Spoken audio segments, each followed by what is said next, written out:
very little since we had that. I know. It's kind of personal story about when I decided I wanted to ask her to marry me. Susie was raised a Hutterite, and they are of early Reformation group that broke away from the Catholics and the Protestants. They're his peace. They said that Jesus' message is a message of peace, and we will not participate in war.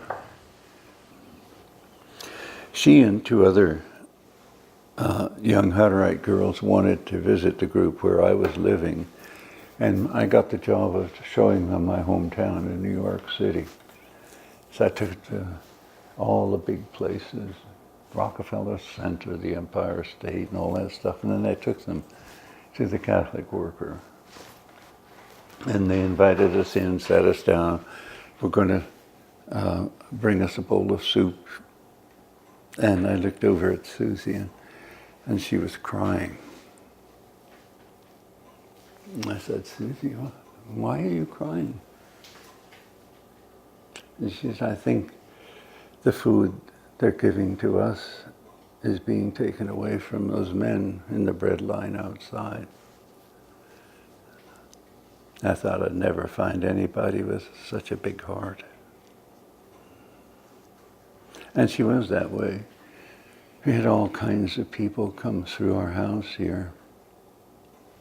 And she, you know, growing up as a Hutterite with that very small, I mean, there were people with tattoos, ring noses, lip rings, everything you can imagine, hair standing on end and bright red hair or green.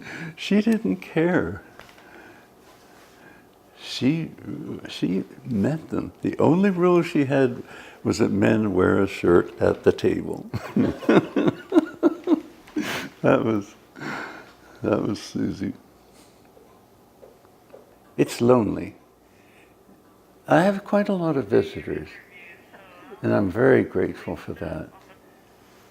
But it's harder, much harder to entertain. Because even when Susie wasn't able to cook or do any of that stuff, we used to have somebody here who helped her, and they would do the help with the cooking of or whatever else needed to be done. And so we used to have a lot of people. Sometimes we had willing workers on organic farms, volunteers who would come and help out on in the orchard or in the garden, and they'd all be eating at our table. And she was kind of like mama to a whole bunch of young people.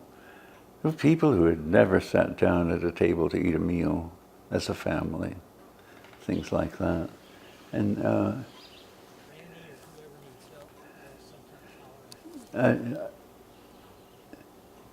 she just welcomed, and I miss that.